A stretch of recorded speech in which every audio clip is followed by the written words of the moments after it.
I'm Joshua Bardwell, and you're going to learn something today. Today, we're looking at the Shendrones Rapture. This is a new frame from Andy Shen, and it's got a weird geometry. What's going on? Andy, you put the motors in the wrong place, you doofus.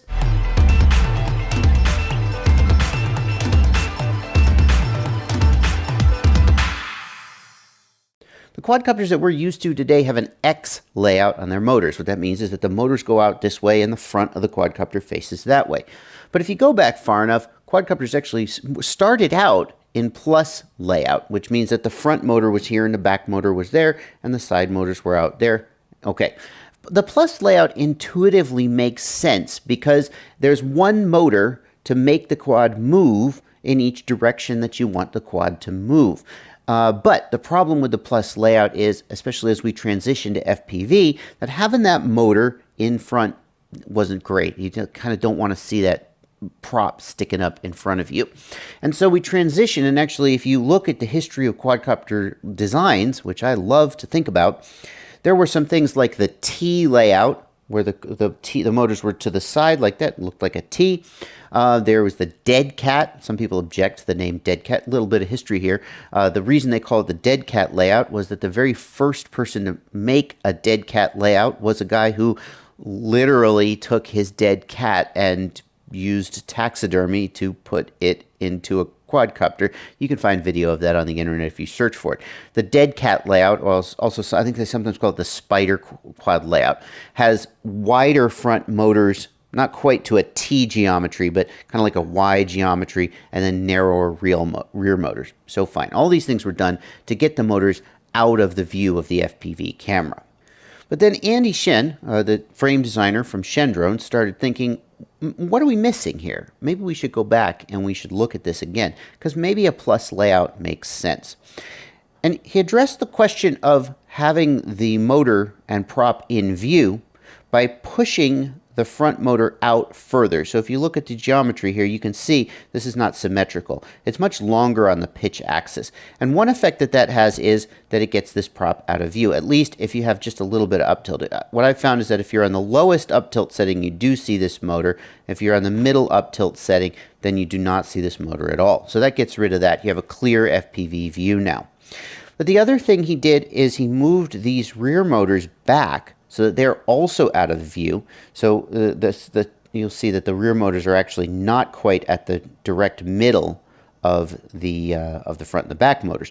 So he pushed them back just a little bit to get them out of the view of the camera as well.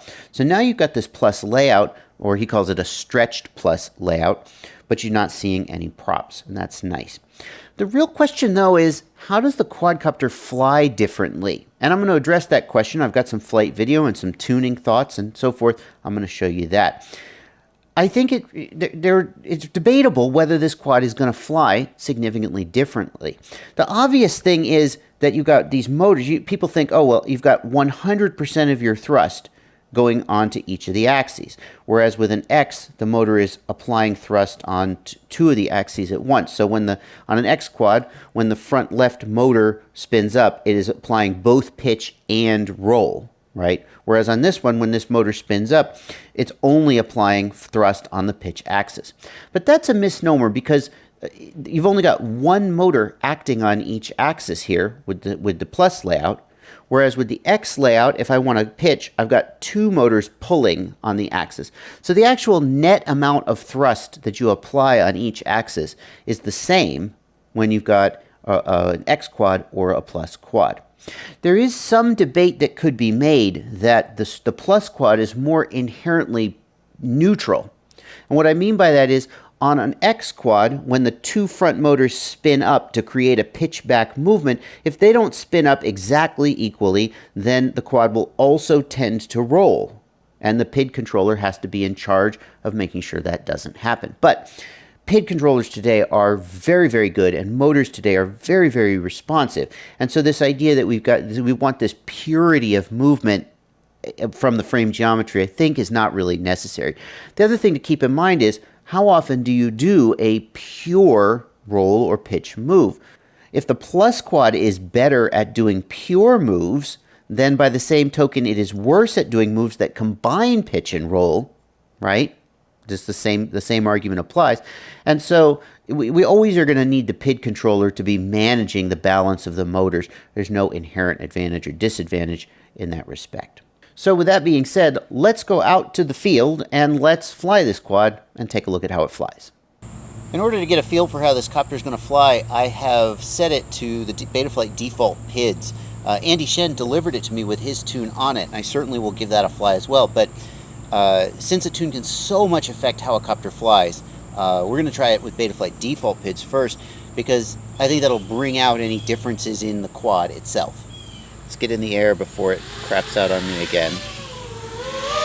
I've got the rates turned down to about 600, which is like race style rates, and I'm just going to feel out how this copter flies. Give it some sharp turns.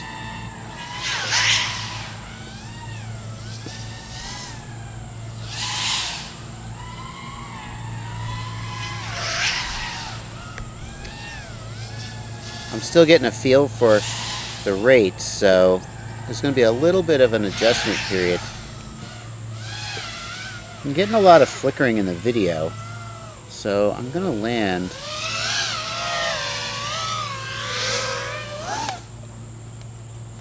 And I'm going to go stand closer to where I'm flying. I'm not sure why I'm getting a lot of flickering in the video. We're going to go stand closer to where I'm flying to see if I can make the video a little better.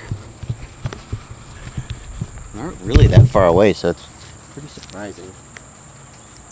I'm using the Passato, Andy put the Passato, Furious FPV Passato video transmitter on this one, and I got to tell you, I hate it because it overheats if you leave it on for even a relatively small amount of time.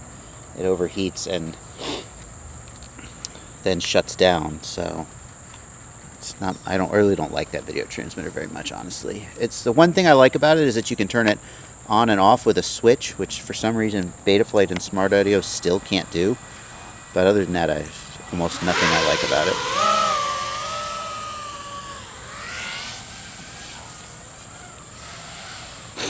When it first came out, I thought it was pretty great, but that was before Betaflight OSD really got very well established. Now that Betaflight OSD is really well established, that's what you should be using.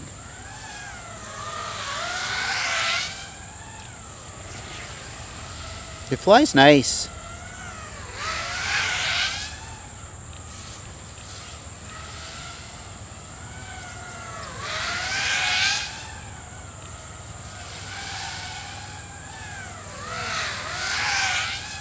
It's got a little bit of a wobble there.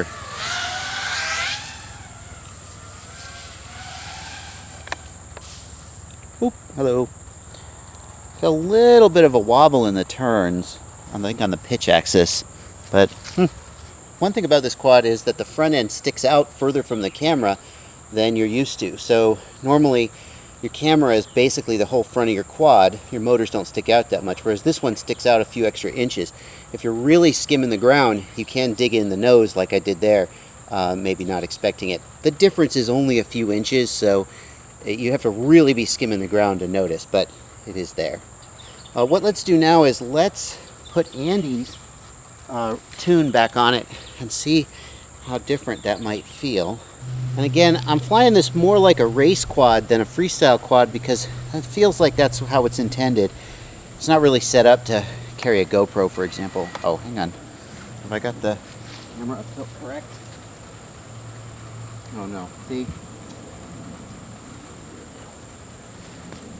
That's something about at least this TPU pod to note that the way the camera notches in, it doesn't hold angle and it crashes consistently. It might be that the pod has worn out a little bit, but I mean, that seems inevitable that it's going to do that. So now this is Andy's tune, same rates. Let's see if it flies any different.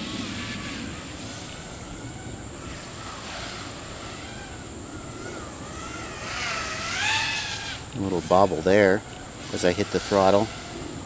It is smooth. It seems to corner really well. I mean, by which it corners and tracks smoothly without a lot of prop wash. I was getting a little bit of prop wash oscillation before the tune, but now, before I put Andy's tune on, but now it seems really smooth in the corners. Let's do some sharper turns. Now, see, great prop wash handling there. How much of that is the tune, and how much of that is the geometry? Hard to say. My turns are a little sloppy because these aren't the rates I'm used to, so I'm having to get used to them. A little prop wash there.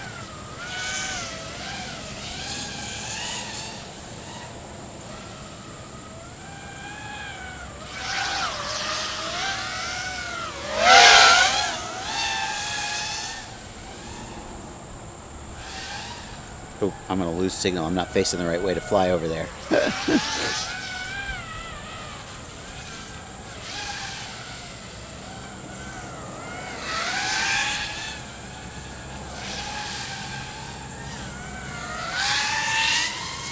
Oh, almost dug in there.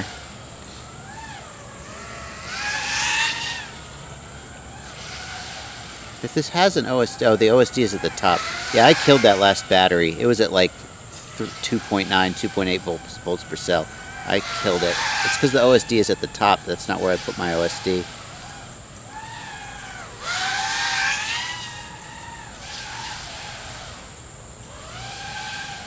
I think it handles really nicely. The corners, it's really flying very pleasantly. It's tracking really well.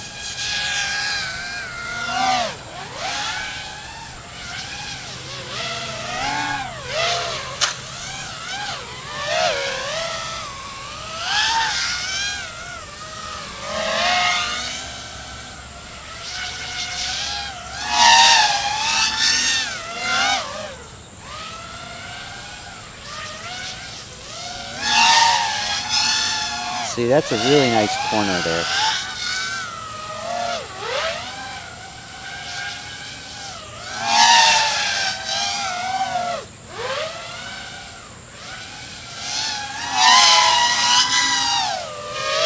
That's a really nice corner. I'm not sure how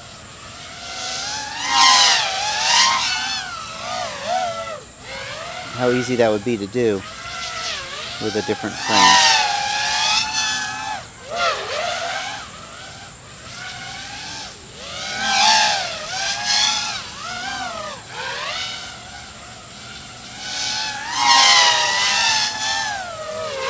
Oh, now I'm starting to get it.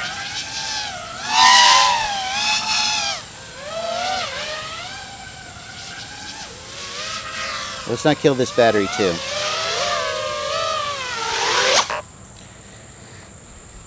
It flies really nice. It seems to track really well in turns. I am hard pressed to attribute how much of that I should attribute to the geometry, though. For example, running race rates instead of freestyle rates will make anybody fly smoother corners. And you can see once I got a little bit locked in the rates on those last couple turns, it really started to clean up.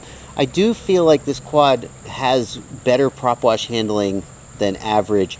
It's got tornado motors, so it would take a lot more testing than I'm willing to do to say definitively that the geometry has some inherent advantage, but it's possible. Let's say that. It's possible that the geometry has some inherent advantage. It certainly looks cool. Let's go back to the bench. I'll finish up in there. Okay, so now you have an idea on how the quad flies. The other thing I want to look at is what's it like to live with the quad on a day-to-day basis? And that has more to do with the fact that Andy has used a 3D printed canopy here than the fact that it's a stretch or it's a plus or an X. And I have, up until just last week, I would have told you I wasn't a big fan of these 3D printed frames. Now, don't get me wrong, they look super freaking cool. The first time I saw somebody with I think it was an Orca, flying that thing in the air looked so streamlined and awesome. It just was so cool, and that counts for something. But the maintenance of the quads is a real hassle. Let me show you what you have to do to maintain this quad.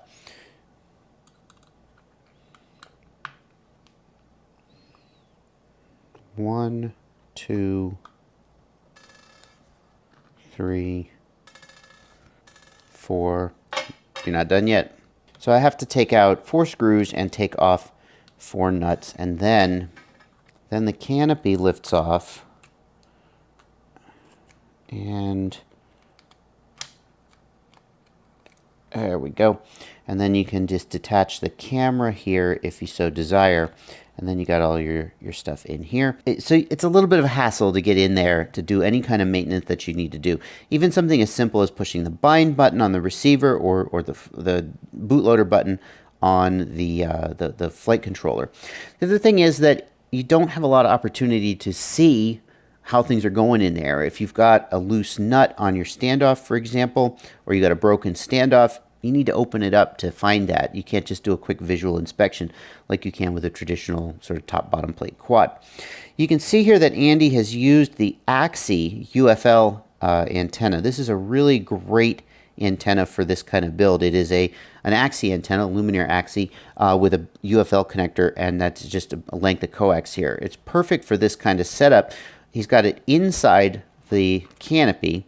There's really nowhere great to mount an antenna on the outside of the canopy. You've got this hole here, which is sized for an SMA, but it's going to be pretty floppy because this 3D printed case has some give, and so it's going to quickly get whacked, and things will go wrong with it. So sticking the antenna down in here definitely is a great idea, although I definitely did notice some reduction in range compared to an antenna that's more exposed. And so I might like to see something like a holder or something for the AXI here, but then you'd have the problem that when you took it off, it would pull on the thing, so I just don't know what the best solution there is. But you can see we've got the receiver, and it's just kind of flopping around in here, and the antennas are designed to go through these holes, and there's some little tube that I don't actually have right here. And this is another thing that really bugged me about this design, is every time I took the cover off, I had to feed the antenna back through these tubes to get it to get the thing back on. Just a hassle. I would probably put them down on the arms like I've been doing. I like to have everything mounted to the bottom plate so I could very easily just take the top plate or the cover off without having to interface with all that nonsense. Yeah, so there's what you have to do to get into it to do any kind of maintenance. Now, that's the hassle, that's the downside. And I said I changed my opinion about that a little bit this week because I flew with some guys in San Diego, and I've been flying here in Maui. And it's a very different environment than I'm used to out in the southeastern United States. Southeastern United States, we have a lot of dirt, we have a lot of grass, we don't have a lot of sand and dust like they do here on the west coast of the U.S. and, of course, in Hawaii. And those guys in San Diego all flew with canopies, like a lot of them, way more than I've ever seen out at a race on the East Coast. And the reason is that it keeps the dust out of their gear way better than an open design like a two-plate design. So I certainly do see the advantage of that there. There are also aerodynamic advantages, and those cannot be overlooked. The turbulent air coming off of a flat surface like a traditional quad has substantial drag, and I suspect that there's a big advantage to having something aerodynamic like this. Andy has some testing he's done on the optimal arm shape for a quad, and he found that within the thrust column, but underneath the actual prop, the air is so turbulent that aerodynamic design doesn't actually have a huge advantage. The number one thing he found was that you need to make the arm as small as possible so it interacts with the turbulent air as little as possible. But the actual top of it here, where you're actually going into oncoming air, well, that being aerodynamic certainly does have some advantages, although when you've got a thrust to weight ratio of, 10, 11, 12 to 1, just a massive amount of power these guys are putting out, it kind of makes you wonder whether our aerodynamics matters that much. I don't know. The other thing I found about this is that it did not, now this has been bashed up a little bit, but so will yours have been after you've had it for a few months, it didn't hold the camera angle reliably. So you can see it's got these notches cut here, and you set the camera angle. Do this if you're insane. The maximum up tilt is really a lot of up tilt. But I flew it on the middle one, and I found that after a hard landing or a crash, it would often pop down, and I'd be flying looking at my front prop. That would be terrible if you were racing.